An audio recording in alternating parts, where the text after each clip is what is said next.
नमस्कार, कान्तिपुर समाचारमा स्वागत छ। सुरु गरौँ अहिलेका मुख्य समाचारबाट। नेकपा चन्द समूह शान्तिपूर्ण राजनीतिमा समाहित हुने प्रतिबन्ध फुकुवा, प्रधानमन्त्री ओली र चन्दले भोलि एकै मञ्चबाट सम्बोधन गर्ने। दाहाल नेपाल कांग्रेससँग मिलेर प्रधानमन्त्री विरुद्ध अविश्वास प्रस्ताव ल्याउने गृह कार्यमा ओलीलाई दलको नेताको मान्यता नदिन संसद सचिवालयमा पत्राचार। 40 वर्षमा पहिलो पल्ट आर्थिक वृद्धि दर ऋणात्मक, नेपालीको प्रति व्यक्ति आय पनि घट्यो।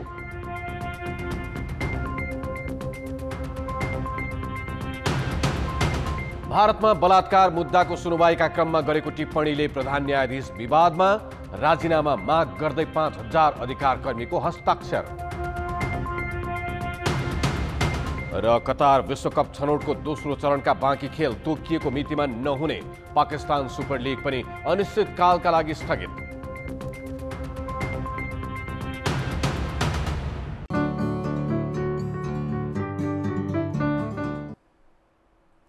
सरकारले नेत्रविक्रम चन्द नेतृत्वको नेपाल कम्युनिस्ट पार्टीमाथिको प्रतिबन्ध फुकुवा गरेको छ।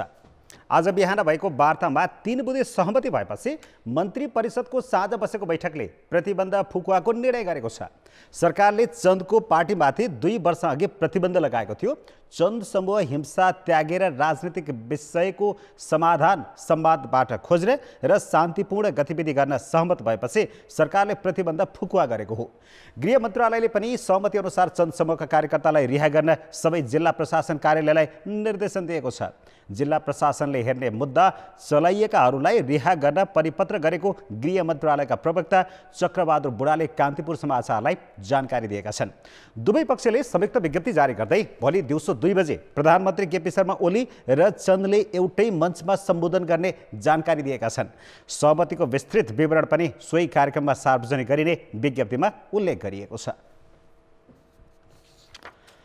मुलुकको आन्तरिक सुरक्षामा चुनौती बनेको राजनीतिक शक्तिका रूपमा चन्द समूह थियो। पुष्पकमल दाहाल नेतृत्वको तत्कालीन माओवादीबाट विभाजित भएपछि राजनीतिक मूलधारबाट बाहिर पुगेको यस समूहले हिंसात्मक घटना गराउन थालेपछि 2075 फागुनमा प्रतिबन्ध नै लगाइएको थियो। तर ठिक 2 वर्षपछि त्यही शक्ति मूलधारको राजनीतिमा आउनुले शान्ति सुरक्षाको एउटा प्रमुख चिन्ता तत्काललाई हटेको छ। तर सहमति कार्यान्वयन कसरी अघि बढ्छ भन्ने चाहिँ भविष्यले नै देखाउनेछ। 2075 साल फागुन 10 गते ललितपुर स्थित एन्सलको कार्यालयमा बम विस्फोट हुँदा 1 जना पैदल यात्रुको ज्यान गयो। त्यसको 2 सातापछि वैदेशिक रोजगार व्यवसायी सङ्घका अध्यक्ष रोहन गुरुङको घरमा अर्को विस्फोट भयो। राजनैतिक आवरणमा नेत्रविक्रम चन्द नेतृत्वको समूहले राजधानीभित्रै ध्वंसात्मक गतिविधि बढाएपछि सरकारले वार्ता प्रक्रियाकै बीच फागुन 28 गते प्रतिबन्ध लगाएको थियो।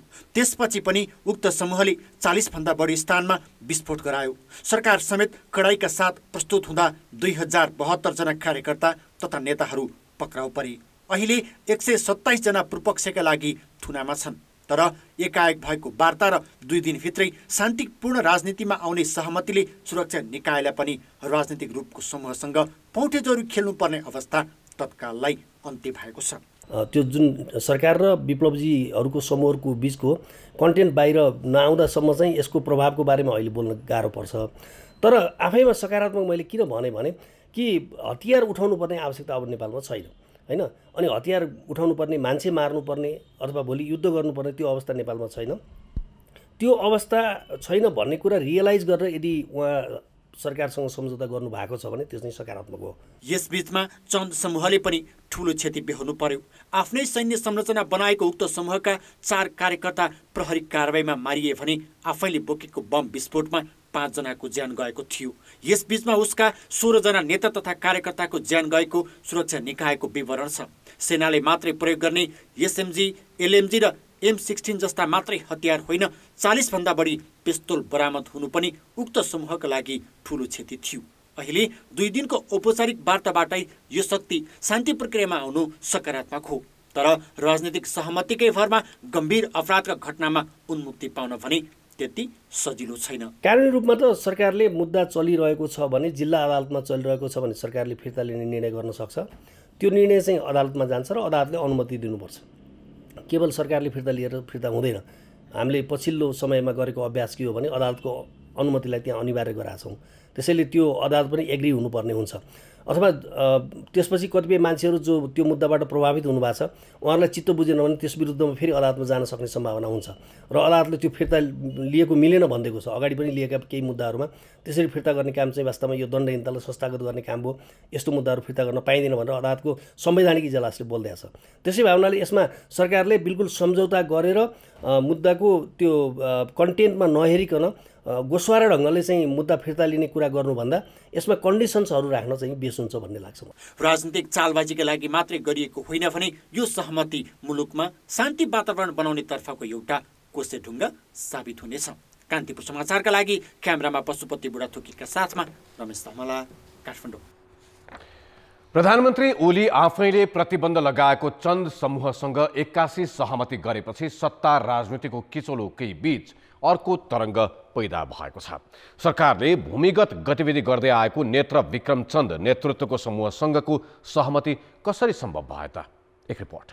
प्रधानमन्त्री तथा नेकपा अध्यक्ष केपी शर्मा ओली अहिले पार्टी र संसदीय राजनीतिमा रक्षात्मक अवस्थामा छन्।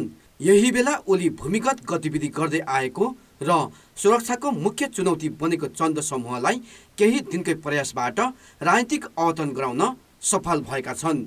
मंगलबार मात्र घोषणा भएका दुवै पक्षका वार्ता टोली बुधबार पहिलोपल्ट बालुवाटारमा भेटेका थिए। लगातार 2 दिन विभिन्न चरणमा भएको वार्ता बिहिबार बिहान 3 बुँदे सहमतिमा पुगेको हो।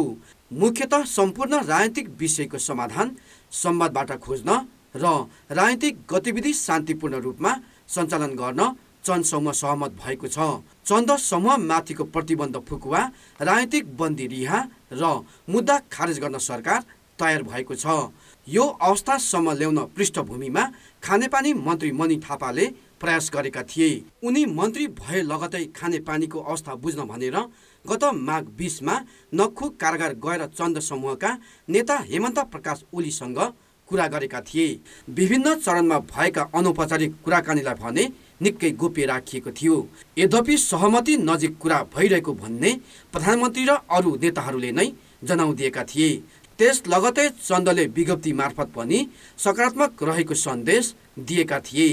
प्रतिनिधि सभा विघटन लगतै विकसित भएको यो घटनाक्रम संसद पुनर्स्थापना पछि बिथोलिन सक्ने कतिपयको बुझाइ थियो। तर एकाएक गृहमन्त्री रामबहादुर थापाको नेतृत्वमा वार्ता टोली गठन गरी सहमति भएको छ, जसलाई ओली सरकारले सीके राउतको मूल प्रभावीकरण पछिको अर्को सफलताको रूपमा लिएको छ।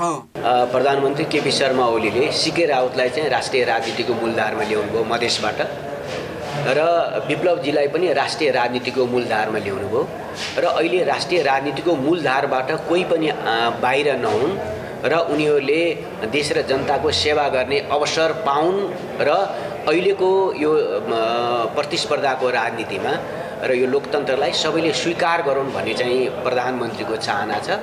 त्यही चाहनालाई पुरा गर्नको निम्ति यस्ता किसिमका फोर्सेसहरूसँग हामीले उनलाई वार्ता गर्ने र राष्ट्रिय राजनीतिको मूलधारमा ल्याउने हामीले चाहिँ जो हाम्रो राजनीतिक उद्देश्य थियो त्यो पूरा गर्न ल्याएको, अरू कुनै बहुमत र अल्पमतको खेल यहाँनिर छैन। हिंसात्मक गतिविधिमा संलग्न रहेको भन्दै सरकारले 2075 को फागुन 28 मा चन्द नेतृत्वको नेकपामाथि प्रतिबन्ध लगाएको थियो। यसबीचमा उक्त समूहले धेरै मानवीय क्षति बेहोरेको छ भने ठूलो संख्याका नेता कार्यकर्ता कानुनी झमेलामा छन्।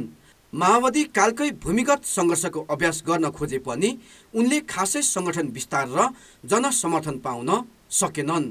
त्यसैले सुरक्षित अवतरण पनि चन्दका लागि बाध्यता बनेको थियो।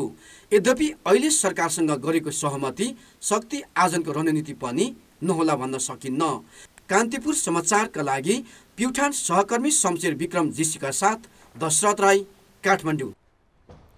यसैबीच सरकार र चन्द समूह बीचको सहमतिको अर्थ र भविष्यमा हुन सक्ने सहकार्यको सम्भावना के देखिन्छ भनेर हामीले पूर्व माओवादी नेता सीपी गजुरेललाई सोधेका छौँ।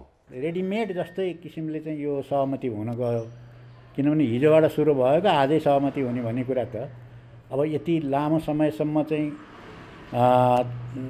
जुन सङ्घर्ष एकअर्कोलाई चाहिँ अस्वीकार गरेको शक्तिहरूको बिचमा चाहिँ यति अलिकति नाटकीय ढङ्गले नै भयो। तर त्यो एउटा प्रक्रियाको कुरा भयो। अहिले अघि नै मैले भनिहालेँ यो ओलीजीले यति हतार गर्नुको पछाडि चाहिँ अब चाहिँ प्रचण्ड माधव समूहसँग उहाँले टक्कर गर्नलाई गाह्रो भइरहेको छ। अदालतले पनि उहाँलाई मुद्दा हराइदियो। अब अहिले चर्चा के छ भनेदेखि अब दबाब चाहिँ निर्वाचन आयोगलाई नै परिरहेको छ। निर्वाचन आयोगले पनि उहाँलाई मुद्दा हराइदियो भनेदेखि उहाँको ठुलो सङ्कटबाट गुज्रिने अवस्था छ, ठुलो सङ्कटमा फस्छ, अस्तित्वको सङ्कटको कुरा पनि आयो। त्यसकारण चाहिँ त्यसमा अलिकति राहत मिल्छ कि त्यसलाई अलिक सहयोग पुग्छ कि उहाँ आफ्नो शक्ति सञ्चय गर्नको निम्ति भन्ने उद्देश्य पनि त्यहाँ ओलीजीको रहेको देखिन्छ। अब विप्लवजीहरूको पनि के थियो त भने अब यो प्रतिबन्ध हटिदिए हुन्थ्यो भन्ने थियो उहाँहरूको पनि। हटिदिए हुन्थ्यो भन्ने बेलामा चाहिँ यो मौकामा चाहिँ अब ठिकै छ, अब सरकारकोसँग वार्ता गर्ने हो क्या अरे, सरकारले हटाइदिन्छ भने हामीले यो ठिकै हुन्छ भन्ने उहाँले पनि सोचे जस्तो लाग्छ। त्यसले गर्दाखेरि चाहिँ यो अलि छिटो गतिमा नै यो वार्ता चाहिँ हस्ताक्षर गर्नेसम्ममा चाहिँ पुगेको देखिन्छ। यतिखेरै यो सहमति हुनुको पछाडि चाहिँ धेरैले एउटा अनुमान के गरेका छन् भने ओलीजीलाई अहिले अन्य शक्तिहरूको समर्थनको जरुरत छ, किनभने त्यो पार्टीमा पनि उहाँ एक्लिनु भएको छ। खास गरेर यो संसदको विघटनको घटनापछि र त्यसपछि सर्वोच्चले चाहिँ त्यसलाई पुनस्थापित गरिदिएपछि पनि उहाँले जो राजीनामा दिनु भएन र त्यसपछि चाहिँ उहाँ अरू एक्सर्साइजहरू गरिराख्नु भएको छ। त्यसले गर्दाखेरि उहाँको लोकप्रियता स्वात्तै घटेको छ र उहाँलाई चाहिँ अन्य पार्टी अन्य सङ्गठनहरूको सहयोगको जुटाउने कोसिस उहाँ गरिरहनु भएको छ। आफूले चाहिँ अलिकति शक्ति आर्जन गर्नको निम्ति, शक्ति सञ्चय गर्नको निम्ति उहाँले त्यो कोसिस गरिरहनु भएको छ। अनि त्यही सन्दर्भमा चाहिँ यो विप्लवजीहरूसँग चाहिँ उहाँले छिटो छिटो यो वार्ता गरेर त्यसलाई टुङ्ग्याएर त्यसको श्रेय आफूले लिने कोसिसबाट पनि यो भएको हो भन्ने पनि धेरै चर्चा छ। त्यसमा पनि आंशिक रूपमा सत्यता नै छ जस्तो लाग्छ। यति चाँडै चाहिँ विप्लवजी चाहिँ ओलीजीको पार्टीमा जानुहुन्छ भन्ने कुरामा चाहिँ मलाई विश्वास गर्न म सक्दिनँ अहिले यति चाँडै, किनभने उहाँहरूको बिचको चाहिँ धेरै ठुल्ठुला अन्तरहरू छन् र त्यो त कित्तै बदलिएको जस्तै हुन्छ त्यो। त्यसो हुनाले यतिखेरै चाहिँ विप्लवजी त्यहाँ गइहाल्नु होला भन्ने चाहिँ लाग्दैन। तर उहाँहरूको बिचमा चाहिँ एउटा तुरुन्तै सहमति हुने वातावरण बनेको अवस्थामा चाहिँ उहाँहरूको बिचमा चाहिँ अलिकति नजदिकीपन त देखियो त्यहाँ, त्यो चाहिँ त देखिएकै हो। तर त्यो चाहिँ के भनेदेखि यो वार्ताको कुराको लागि, प्रतिबन्ध हटाउने कुराको लागि चाहिँ उहाँहरूले चाहिँ त्यो सरकारसँग गरेको भएको हुनाले त्यतिमै त्यति ठुलो शङ्का गरिहाल्नुपर्छ जस्तो पनि मलाई लागेको छ। ब्रेकपछि स्वागत छ। नेपाली कांग्रेस र नेकपाको दाहाल नेपाल खेमा संसदमा प्रधानमन्त्री केपी शर्मा ओली विरुद्ध मिलेर जाने विषयमा गृह कार्यमा जुटेका छन्। प्रधानमन्त्री ओलीले संसदको बैठक सुरु हुँदासम्म राजीनामा नदिए अविश्वासको प्रस्ताव पेश गर्न दुई पक्ष सहमति नजिक पुगेको नेकपा दाहाल नेपाल खेमाको दाबी छ। नेकपा अध्यक्ष पुष्पकमल दाहालले सार्वजनिक रूपमै कांग्रेस सभापति शेरबहादुर देउवालाई भावी प्रधानमन्त्री भनिसकेका छन्। तर अविश्वासको प्रस्तावमा जानुअघि जसपा कांग्रेस र नेकपा बीच ठोस सहमतिको खोजी हामीले सहमतिका आधारमा जसको नेतृत्वमा बहुमत पुग्ने स्थिति रहन्छ उसैलाई हामी नेतृत्व अगाडि बढाउँछौँ। देउबाको नेतृत्वमा सहमति बन्यो र बहुमत पुग्ने भयो भनेदेखि हामीलाई आपत्ति छैन। अब सदनभित्रको गणितीय परिस्थिति हेर्दाखेरि अब स्वाभाविक रूपमा यो नेपाली कांग्रेस र नेकपा अब हामी आबद्ध भएको पक्षको मूल पार्टीको रूपमा हामी भएको हुँदाखेरि सहमति, त्यसमा सकेसम्म जनता समाजवादी पार्टीलाई पनि जोडेर संयुक्त सरकार बनाउनुपर्छ भन्ने कुराको निकै नजिक हामी पुगेका छौँ। यसैबीच नेपाली कांग्रेसको पदाधिकारी बैठकले पनि सम्भावित रणनीति र अविश्वासको प्रस्तावपछि नयाँ सरकार गठनबारे छलफल थालेको छ। आज पदाधिकारी बैठक र भोलि संसदीय दलको बैठकपछि यस विषयमा औपचारिक निर्णय गर्ने कांग्रेसले जनाएको छ। विभिन्न कोणहरूबाट विषयवस्तुमा गम्भीरतापूर्वक छलफल भएको छ र नेपाली कांग्रेस पार्टीले निर्णय लिनलाई चाहिँ परिस्थिति चाहिँ विकास हुँदै गएपछि निर्णय लिन्छ। एकातर्फ संसदीय दलको बैठक बोलाउने, नेपाली कांग्रेसले चाहिँ संसदीय दलको बैठक बोलाउने अघिल्लो राति नै हामीले निर्णय टुङ्गाइदिने गरेर त लोकतान्त्रिक दलमा यस्तो हुँदैन। संसदीय दल बैठकले अविश्वास प्रस्ताव पारी निर्णय लिन्छ। संसदीय दलको बैठक भोलि बस्छ, त्यसले आज भएको छलफल जस्तै छलफल महत्त्वपूर्ण छलफल गर्छ। संसद दलमा साथीहरूको भावना समेतलाई मध्यनजर राखेर नेपाली कांग्रेस पार्टी ठिक निर्णयमा ठिक समयमा। नेकपाका दुवै खेमाले भावी सरकारको नेतृत्व गर्न कांग्रेसलाई आग्रह गरे पनि कांग्रेसको कङ्ग्रेससँग मिलेर जाने भन्ने निर्णय गरेको छैन, तर केही दिन यता कङ्ग्रेस र नेकपाको दाहाल नेपाल खेमा मिलेर जाने विषयमा साझा सहमतिको खोजी भइरहेको छ। कङ्ग्रेसभित्र पौडेल पक्षले सार्वजनिक रूपमै प्रधानमन्त्री केपी ओली पक्षसँग मिल्न नैतिक रूपले नमिल्ने बताउँदै आएको छ। यसैबीच नेकपाको दाहाल नेपाल समूहले प्रधानमन्त्री केपी शर्मा ओलीले संसदीय दलको नेताका नाममा गर्ने काम कारबाहीलाई मान्यता नदिन संघीय संसद सचिवालयसँग आग्रह गरेको छ। दाहाल समूहले दलको नेताका नाममा ओलीले गर्ने काम कारबाही अनाधिकृत हुने भन्दै मान्यता नदिन आज संसद सचिवालयमा पत्र दर्ता गराएको छ। दाहाल समूहको माघ 19 मा बसेको केन्द्रीय कमिटीको बैठकले ओलीलाई पार्टीको साधारण सदस्यबाट समेत निष्कासन गरेको थियो। दाहाल समूहका नेताहरू देव गुरुङ, सुरेन्द्र पाण्डे, पम्फा भूषाल, दीनानाथ शर्मा र जीवनराम श्रेष्ठले आज सिंहदरबार पुगेर दलका नेता ओलीलाई जिम्मेवारी मुक्त गरेको जानकारी गराएका हुन्। संसदीय दलको नेतासँग जोडिएको विषय पर्या हुनाले चाहिँ पार्टीले पार्टी अध्यक्षबाट पनि चाहिँ हटाइसकेको चाहिँ छ र पार्टीको साधारण सदस्यताबाट पनि हटाइसकेको चाहिँ छ। त्यो अवस्थामा मल्टी पार्टी डेमोक्रेसीमा पार्टीकै नीति निर्देशन अनुसार चाहिँ संसदीय दल चल्ने खालको विधि विधान चाहिँ भएको हुनाले चाहिँ संसदीय दल चाहिँ चल्ने प्रकारको विधि विधान भएको हुनाले चाहिँ त्यही अनुसार चाहिँ संसदीय दलको सन्दर्भमा पार्टीले गरेका निर्णयहरूको सन्दर्भमा पनि ध्यान आकर्षण होस् भन्नका लागि चाहिँ पार्टीको तर्फबाट पत्र दर्ता गराइएको अवस्था हो। दाहालले लेखेको 4 बुँदे पत्रमा ओलीलाई पार्टी सदस्यबाटै निष्कासन गरेकाले उनले संसदीय दलको नेताका नाममा गर्ने काम कारबाहीलाई मान्यता नदिन आग्रह गरिएको छ।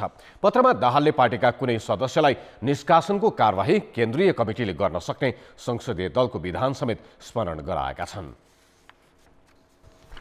प्रधानमन्त्री केपी शर्मा ओलीले राष्ट्रिय गौरवको सुनकोशी मरिन डाइभर्सन बहुउद्देश्य आयोजनाको शिलान्यास गरेका छन्।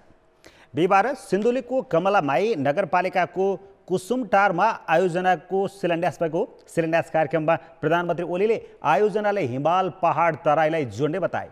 5 वर्षमा निर्माण सम्पन्न गर्ने लक्ष्य लिएको यस आयोजनाबाट 62 मेगावाट विद्युत निकालिनेछ।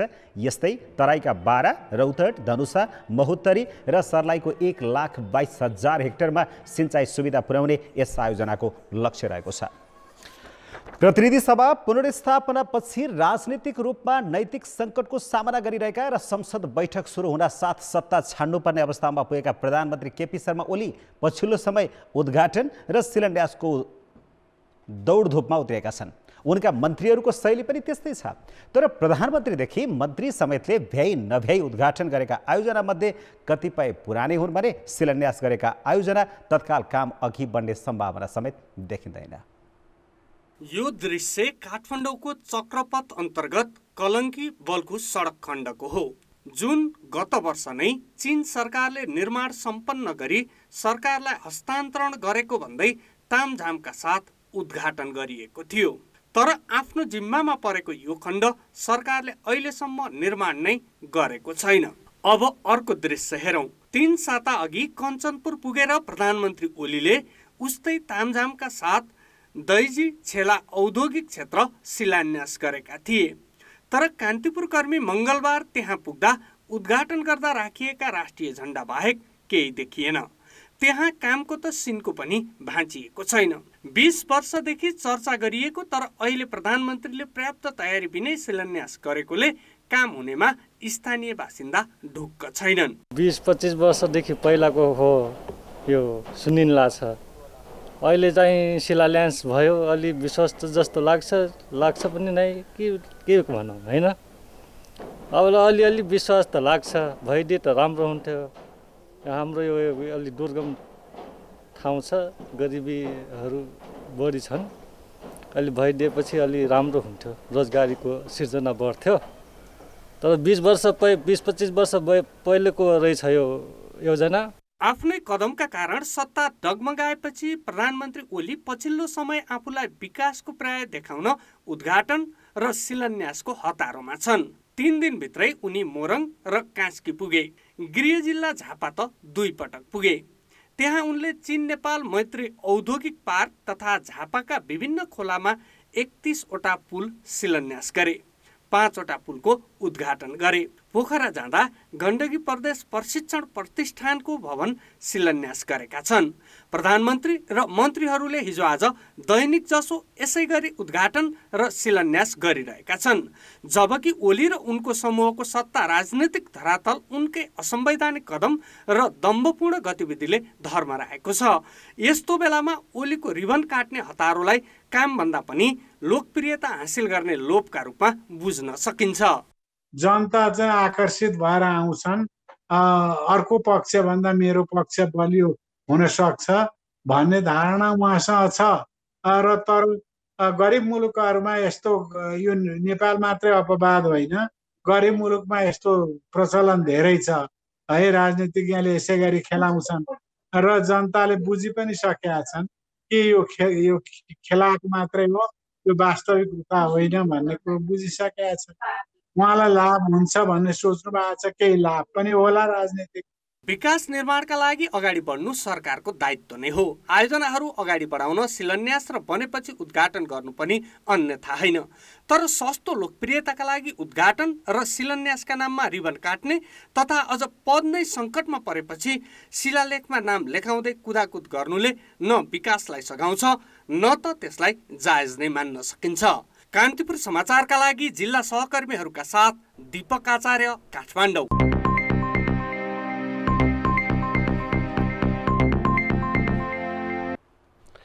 सरकारले गत आर्थिक वर्षको आर्थिक वृद्धि दर ऋणात्मक हुने प्रक्षेपण गरेको छ। केन्द्रीय तथ्याङ्क विभागले आर्थिक वृद्धि दर 1.99% ऋणात्मक हुने प्रक्षेपण आज सार्वजनिक गरेको हो। नेपालको अर्थतन्त्र 40 वर्षपछि ऋणात्मक देखिएको हो। यसअघि आर्थिक वर्ष 2036-37 मा नेपालको अर्थतन्त्र 1.3% ऋणात्मक भएको थियो। भूकम्प र नाकाबन्दीले भन्दा कोरोना महामारीले अर्थतन्त्रलाई बढी क्षति पुर्याएको देखिएको छ। 2072 मा भूकम्प र भारतको नाकाबन्दीका बावजुद आर्थिक वृद्धि दर ऋणात्मक भएको थिएन। त्यो वर्ष 1% भन्दा कम आर्थिक वृद्धि भएको थियो। सरकारले गत आर्थिक वर्ष 8.5% आर्थिक वृद्धिको लक्ष्य लिएको थियो। विभागले भने कोरोना महामारीले अर्थतन्त्रमा असर परेको देखाई वैशाखसम्मको लकडाउनलाई आधार मानेर वृद्धि दर 2.27% मा सीमित हुने प्रक्षेपण गरेको थियो।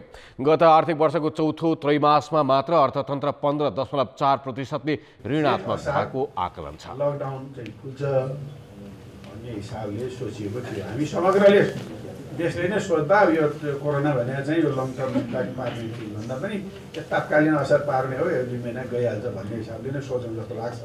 हामीले मात्रै होइन, अरू देशको पनि स्थितिहरू त्यही नै देख्छौँ। हामीले चाहिँ त्यति बेर ल्याउँदा 2.27 भनेर हाम्रो चाहिँ अब ग्रोथ रेटको चाहिँ फोरकास्ट गरेका थियौँ, रिभाइज इस्टिमेट भनौँ न, इस्टिमेट गरेका थियौँ। तर हाम्रो लकडाउन चाहिँ असारसम्म नै गयो।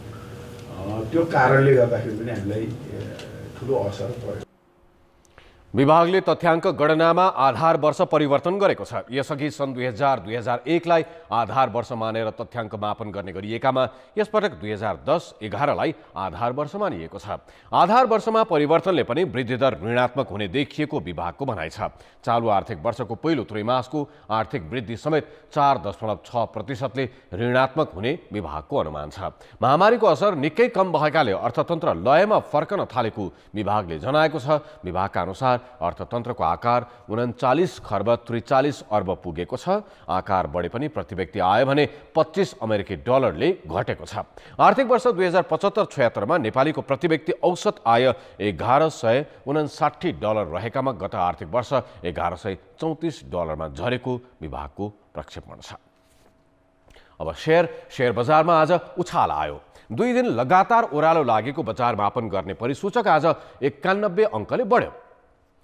13वटै समूहले परिसूचक 2500 अङ्कमाथि पुर्याएका हुन्। व्यापार समूहको परिसूचक सबैभन्दा धेरै 7% ले बढेको छ। यस्तै अन्य लगानी र लघुवित्त समूहको परिसूचक पनि 5% भन्दा धेरैले बढेको छ। जलविद्युत समूहको परिसूचक 4.8 तथा जीवन बीमा र उत्पादनमूलक समूहको परिसूचक 3.5% ले उकालो लागेको छ। यस्तै बैंक समूहको परिसूचक 3% ले बढेको नेपाल स्टक एक्सचेन्जले जनाएको छ।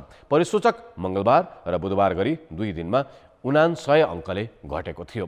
परिसूचक 2507 अङ्कमा पुग्दा 6 अर्ब 5 करोड 81 लाख रुपियाँको सेयर कारोबार भएको छ। पूर्वाधार विकास ब्याङ्कको सबैभन्दा धेरै 53 करोड 23 लाख रुपियाँको सेयर किनबेच भएको छ। दोलखामा निर्माणाधीन माथिल्लो तामाकोशी जलविद्युत आयोजनाले चैतदेखि विद्युत उत्पादन गर्ने लक्ष्य राखेर परीक्षण थालेको छ।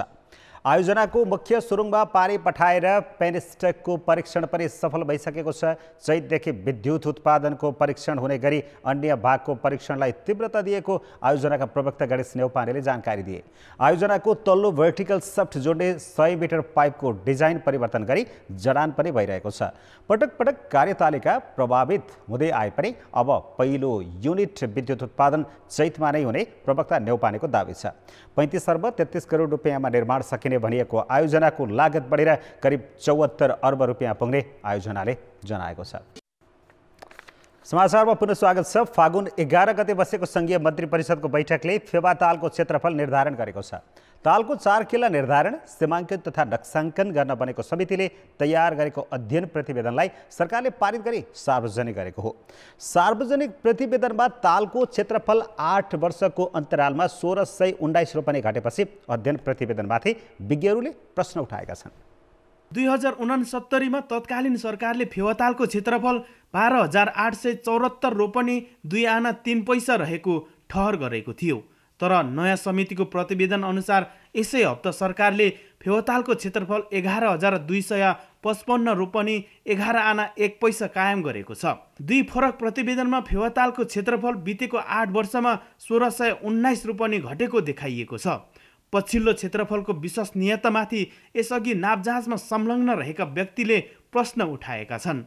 प्राविधिक टिमले सत्य तथ्यपूर्ण रूपमा ल्याएको रिपोर्टलाई आधार नबनाई यो लालपूर्जा भएको त छोडिदिउँ भनेर अहिले भन्नु भनेको के हो? म प्रश्न गर्न चाहन्छु। त्यसैले अझै छलफल गर्नुहोस्, अझै अध्ययन गर्नुहोस्। पछिल्लो प्रतिवेदन अनुसार फेवातालको 4 किल्ला पूर्वमा ड्यामसाइट, पश्चिममा मोरेबगर, उत्तरमा खपौदी चङ्खपुर, बीचको दमकिलो र दक्षिणमा चिसोपानी रानीवन कायम भएको छ। प्रतिवेदनमा तालको मुहान, हर्पन र अधेरी खोलाले पुरेको धेरैजसो भूभाग नसमेटिएको आरोप छ। मुहानबाट प्रतिवर्ष 1,59,553 मेट्रिक टन लेदो तालमा जम्मा भई पुरिने क्रम बढेकोले पुरिएको भूभाग पनि तालकै क्षेत्रफलमा राखिनुपर्ने विज्ञको तर्क छ। 1,59,553 मेट्रिक टन प्रत्येक वर्ष हर्पन र यसका सहायक खोलाहरूले बगाएर ल्याउँदाखेरि त्यो पुरिनको कारणले गर्दाखेरि यदि त्यही रेटले पुरिँदै गयो भने त 287 वर्षमा त यो ताल सबै पुरेर सकिन्छ। 2031 मा फेवा बाँध भत्किएर नयाँ बाँध बनेपछि फेवाको 1692 रोपनी जग्गा स्थानीय 950 जनाको नाममा दर्ता भएको पाइएकाले त्यस बेलाको लालपूर्जा नै खारेज गर्नुपर्ने लामिछाने प्रतिवेदनको सुझाव थियो। तर सरकारले अहिले जारी गरेको नयाँ प्रतिवेदनमा भने दूषित जग्गाबारे पहिचान गर्न बाँकी रहेको बताएको छ। तालको 4 किल्लाका लागि बाँधको उचाइ र वर्षको समयमा पानीले ओगट्ने क्षेत्रफल अध्ययन प्रतिवेदन जनप्रतिनिधि एवं स्थानीयसँग अन्तर्क्रिया, मुहानको स्थिति, आकार र दूर संवेदन तथा भूभौतिक अध्ययनलाई आधार बनाएको छ। जमिन मुनि कति सालदेखि कहाँसम्म पानी थियो, अहिले माटोले थुनिए पनि अहिले जमिन देखिने पानी हो कि जमिन हो त पहिलाको 50 वर्ष पहिलाको हामीले पत्ता लगायौँ र त्यो अहिलेसम्म हामीले चाहिँ तालको डिमार्केसन गर्न गरेको सबभन्दा लेटेस्ट सर्वे हो। सन् 1925 मा ब्रिटिश सर्वे अफ इन्डियाले फेवातालको क्षेत्रफल मापन गरे यता पटक पटक गरी 1 दर्जन अध्ययन प्रतिवेदन तयार भएका छन्। कार्यान्वयन भने कुनै पनि भएका छैनन्। विभिन्न समयमा अध्ययन प्रतिवेदन नै फरक फरक रूपमा तयार हुने तर कार्यान्वयन नहुने प्रविधिले भूमाफियालाई अझ प्रशय मिलेको छ। कान्तिपुर समाचारका लागि इन्द्र पौडेलका साथ भूपाल गुरुङ, पोखरा। अब जनमतको अन्तिम परिणाम। जनमतमा हिजो हामीले सोधेका थियौं, धितोपत्र बोर्डले ब्याङ्कहरूलाई सेयर कारोबार इजाजत किन नदिएको होला? यी प्रक्रिया नपुगेर बी दलाल कम्पनीको प्रभाव र सी ब्याङ्कहरूकै अनिच्छा। जनमतको अन्तिम परिणाम यस्तो छ, यी प्रक्रिया नपुगेरमा 9%, बी दलाल कम्पनीको प्रभावमा 85% र सी ब्याङ्कहरूकै अनिच्छामा 6% मत प्राप्त भएको छ। अब आजको प्रश्न। जनमत सरकार र चन्द समूह बीच भएको सहमतिलाई तपाईले कसरी लिनु भएको छ? ए शान्तिको आशा, बी बाध्यताको अवतरण र सी राजनैतिक चालबाजी।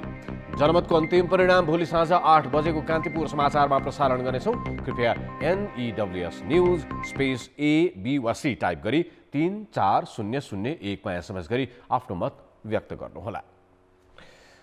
चितवन र पर्यटन भन्नासाथ झ्वाट्ट आउने ठाउँको नाम हो सौराहा। पर्यटकीय गन्तव्यका दृष्टिले अब चाहिँ सौराहा मात्र होइन, पश्चिम चितवनको पटिहानीको द्रुततर विकास भइरहेको छ। खास गरी महँगा पर्यटकको रोजाइमा परेकाले पटिहानीले बेग्लै र विशिष्ट पहिचान बनाउँदैछ। चितवनको सदरमुकाम भरतपुरबाट 14 किलोमिटर दक्षिण राप्ती नदीको किनारमा अवस्थित छ पटिहानी। शान्त वातावरणमा रमाउन चाहने महँगा पर्यटक यहाँका ग्राहक हुन्। यहाँ राप्ती किनारका रिसोर्टमा प्रतिदिन 1.5 लाख रुपैयाँसम्मका रुम उपलब्ध छन्। वर्षेनी पर्यटक सङ्ख्या बढिरहेको र कोरोना महामारी अघि वार्षिक 25,000 पर्यटक पटिहानी आएका थिए। यहाँ आधा दर्जन ठुला रिसोर्ट पहिलेदेखि सञ्चालनमा छन्। पर्यटकको चाप बढेपछि नयाँ होटल रिसोर्टमा उल्लेख्य लगानी भइरहेको छ। करिब 300 मिटरको दूरीमा यहाँ अहिले 2वटा भव्य रिसोर्ट निर्माणाधीन छन् र ती प्रत्येक करिब 1 अर्ब रुपैयाँका परियोजना हुन्।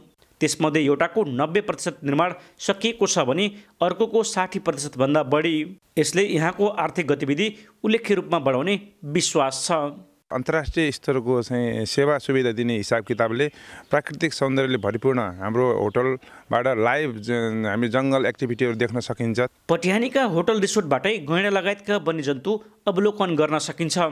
यस्ता होटल रिसोर्ट राप्ती किनारमा र पारिपट्टि निकुञ्ज रहेकाले पर्यटकले यहाँ छुट्टै किसिमको अनुभूति गर्न पाउँछन्। भरतपुरबाट सबैभन्दा नजिकको गन्तव्य भएकोले पटिहानी पुग्न निकै सहज पनि छ। महानगरको वरिपरि घुम्ने चक्रपथ पटिहानीको पर्यटकीय क्षेत्र भएर बग्ने राप्ती नदीको समानान्तर निर्माणाधीन छ। पछिल्लो समय अम्ब्रेला स्ट्रिटले गर्दा आन्तरिक पर्यटकको भिडभाड बढेको छ। तर शान्त वातावरण खोज्दै आएका पर्यटकलाई असर नपरोस् भनेर स्थानीय सरकार सचेत देखिन्छ। एउटा क्लासको होटल एक ठाउँमा रहने र एउटा चाहिँ क्षेत्रीय हिसाब किताबले त्यहाँ चाहिँ अब महँगा पर्यटकहरू आउने र अर्को कुरा सुवारीभन्दा पूर्वपट्टिको भागलाई हामीले चाहिँ अहिले नेपालीहरू अलिकतिले मन पराएको जुन यो अम्ब्रेला स्ट्रिट छ सँगसँगै यसलाई चाहिँ हामीले एउटा रेस्टुरेन्टहरूको बिजनेस अलिकति बढाउने। पर्यटन गतिविधिको वृद्धि पर्यटकको बढ्दो सङ्ख्याले पटिहानीको पर्यटकीय क्षेत्रमा नयाँ लगानीकर्ता र उद्यमीलाई आकर्षित गरेको छ। त्यसमाथि भारतको सीमावर्ती क्षेत्र ठोरी जोड्ने माडी सडक यहीबाट नै सुरु हुन्छ। यसरी पटिहानी नेपालका लागि नयाँ सम्भावना बोकेको पर्यटकीय केन्द्रका रूपमा विकसित हुँदै गरेको देखिन्छ। कान्तिपुर समाचारका लागि राजु चौधरी, पटिहानी, चितवन। अब जनताको आवाज हामीले प्युठानमा सोधेका छौँ, डढेलो नियन्त्रण गर्न कसले के गर्नु पर्ला? जनताको आवाज चेतनाको स्तर तलसम्म पनि पुर्याउन सक्यौँ भने यसलाई नियन्त्रण लागिसकेपछि नियन्त्रण गर्नुभन्दा पनि लाग्नबाट जोगाउन सकिन्छ। डढेलो नियन्त्रण गर्न पब्लिक अवेरनेस चाहिन्छ होइन। यहाँका जनताहरूलाई वन जङ्गलको इम्पोर्टेन्सहरू पहिला बताउनु पर्यो। जनचेतनामूलक कार्यक्रमहरूलाई अगाडि बढाउँदाखेरि केही हदसम्म पनि डढेलोलाई नियन्त्रण गर्न सकिन्थ्यो भन्ने मेरो धारणा रहेको छ। डढेलो लाग्न नदिनको कारण जस्तै हाम्रो अब घरमा बच्चाहरू हुन्छ, जस्तै अब सलाइहरू होइन, अनि सलाई लाइटरहरू जस्तो कुराहरू हामीले लुकाएर राख्न पर्ने हुन्छ। वनकै वक्ताहरूमा चाहिँ एउटा चेतना चाहिँ अझ वृद्धि हुनुपर्छ। घाँस दाउराको लोभले पनि लगाउने काम गर्नुहुन्छ, त्यहाँ उसलाई चाहिँ चेतनामूलक कार्यक्रम द्याएर उडेर चाहिँ रोकथाम गर्न सकिन्छ। अहिले आगो लागिरहेछ, अब बल्ल कार्यक्रम आउँछ, त्यसलाई नगरेर अलि अगाडि जो चेतनाको कार्यक्रम अगाडि बढाएर सर्वसाधारण मध्येमा चाहिँ आग लागि हुनुको बारेमा चाहिँ र नहुनुको बारेमा चाहिँ शिक्षा चेतना दिइयो भनेपछि यसलाई नियन्त्रण गर्न सकिन्छ।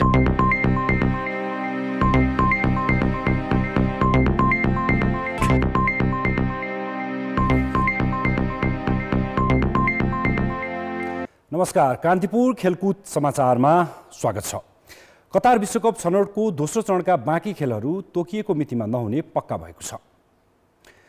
नेपालले चाइनिज ताइपे, अस्ट्रेलिया र जोर्डनसँग 10 रङ्गशालामा खेल्ने तालिका भए पनि ती देशको कोभिड नियमका कारण खेलहरू स्थगित भएका हुन्। अस्ट्रेलियाले प्राय खेलाडी युरोपेली डिभिजनमा खेलिरहेका र कोभिड नियमले अभ्यास गर्न नपाएको बताएको छ। जोर्डन तथा ताइपेले पनि कोरोना नियमकै कारण नेपाल आउन मुस्किल भएको पत्र एसियाली फुटबल महासङ्घ AFCलाई पठाएपछि खेल स्थगित भएका हुन्। AFCले अब बाँकी खेलको आयोजनाका लागि इच्छुक मुलुकलाई दावेदारिता प्रस्तुत गर्न भनेकाले नेपालले पनि प्रक्रिया अघि बढाउँदैछ। आउने पनि जाने पनि ट्राभल रेस्ट्रिक्सन लगाएपछि ताइवान आउन नसक्ने भयो। त्यसपछि गएर अस्ट्रेलिया चाहिँ आउने, त्यसपछि कटारमा ट्रेनिङ गर्ने, त्यसपछि नेपाल आउने भन्ने कुराहरू पनि भएको थियो। त फेरि कटारमा फेरि 60 डेजको चाहिँ लकडाउन भएपछि कटारमा चाहिँ अस्ट्रेलियाको क्याम्प पनि राख्न सकिएन। अनि सबै गेमको अब सेन्ट्रल भेन्यूको लागि चाहिँ अहिले चाहिँ अब दाबीदारी प्रस्तुत गर्नुपर्ने हुन्छ। त्यसको लागि चाहिँ अब हामी पनि सेन्ट्रल भेन्यू गर्न सक्छौँ भनेर दाबी गर्ने पक्षमा चाहिँ हामी छौँ। अहिले तालिका अनुसार नेपालले ताइपेईसँग मार्च 25 र अस्ट्रेलियासँग 30 मा खेल्ने तथा जोर्डनले जुन 7 मा नेपालको भ्रमण गर्ने रहेको थियो। अघिल्ला 4 खेल खेल्दा नेपालले 1 खेलमा जित र बाँकी खेलमा पराजय बेहोरेको छ। घरेलु मैदानमा दर्शक साथ पाइने र त्यसले नतिजामा सुधार गर्न सहयोग पुग्ने अपेक्षासहित बाँकी खेल नेपालमै खेलाउन पहल गर्ने एन्फाले बताएको छ। नेपाल भलिबल सङ्घले राष्ट्रिय भलिबल प्रतियोगिताको पुरस्कार रकम बढाएको छ। सङ्घले प्रतियोगिताको विजेताले पाउने रकम 50,000 बढाएर 3 लाख रुपियाँ पुर्याएको छ। सङ्घले आज काठमाडौँमा पत्रकार सम्मेलन गरी पुरुष र महिला दुवैतर्फको पुरस्कार रकम बढाइएको जानकारी दिएको छ। प्रतियोगितामा दोस्रो हुनेले 1,50,000 र तेस्रो हुनेले 75,000 रुपियाँ पाउनेछन्। यस्तै सर्वोत्कृष्ट खेलाडीले 25,000 तथा विधागत रूपमा उत्कृष्ट हुने खेलाडीलाई जनै 10,000 रुपियाँ दिने सङ्घले जनाएको छ। प्रतियोगिता चैत्र 19 देखि 26 गतेसम्म राष्ट्रिय खेलकुद परिषदको त्रिपुरेश्वर स्थित कवड हलमा गर्ने तालिका छ। पुरुषतर्फ 8 र महिलातर्फ 6 टिमले प्रतिस्पर्धा गर्नेछन्। सङ्घले प्रतियोगितामा सहभागी हुने खेलाडी, प्रशिक्षक र अन्य पदाधिकारीको दुर्घटना बिमा गरिने जनाएको छ। रूपन्देही सुपर लिगमा लगातार दोस्रो हार बिहोरेपछि देवदह क्रिकेट क्लब बी डिभिजनमा घटुवा भएको छ। यसअघि एक्सपर्ट जेआरसँग पराजित भएको देवदह आज वेस्टर्न क्रिकेट क्लबसँग 146 रनको भारी अन्तरले पराजित भएपछि लिग चरणबाटै बाहिरिएको छ। टस जितेर पहिले ब्याटिङ गरेको वेस्टर्नले 9 विकेटको क्षतिमा 221 रन बनायो। विक्रम भुषालले 49, राहुल कुमारले 46, अनिल खरेलले 36 र सन्देश थापाले 21 रन जोडे। विक्रम श्रेष्ठले 3 तथा अर्जुन रायमाझी र सन्दीप पाण्डेले 2-2 विकेट लिए। जवाबमा देवदह 22 ओभर 3 बलमा 75 रनमा समेटियो। सुदीप जीसीले सर्वाधिक 18 रन बनाए। बाँकी खेलाडी दोहोरो रन जोड्न सकेनन्। अनिल खरेलले 5 विकेट लिए। उनी म्यान अफ द म्याच पनि घोषित भए। प्रतियोगितामा भोलि तिरुपति र तिलोत्तमा क्रिकेट क्लब बीच प्रतिस्पर्धा हुनेछ। नेपालगञ्जमा भोलिदेखि सुरु हुने प्रधानमन्त्री कप महिला भलिबल प्रतियोगिताको तयारी पुरा भएको छ। भलिबल सङ्घ बाँकेले आज पत्रकार सम्मेलन गरी विजेतालाई 5 लाख रुपियाँ पुरस्कार दिने बताएको छ। यो रकम अघिल्लो संस्करणको भन्दा 3 लाख रुपियाँ बढी हो। उपविजेतालाई 2 लाख, तेस्रो हुनेलाई 1 लाख र चौथो स्थान प्राप्त गर्ने टिमलाई 50,000 रुपियाँ दिने सङ्घले जनाएको छ। रन रोबिनका आधारमा हुने प्रतियोगितामा 5 टिमले प्रतिस्पर्धा गर्नेछन्, जसमा भोलि 2 खेल हुनेछन्। पहिलो खेल न्यू डायमन्ड र नेपाल पुलिस तथा दोस्रो खेल आर्मी र लुम्बिनी युनाइटेड बीच प्रतिस्पर्धा हुनेछ। कान्तिपुर खेलकुद समाचार अहिलेलाई यति नै। अब मौसम सम्बन्धी जानकारी।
कान्तिपुर समाचार अहिलेलाई सकियो। कान्तिपुर टेलिभिजन हेर्दै गर्नुहोला। नमस्ते।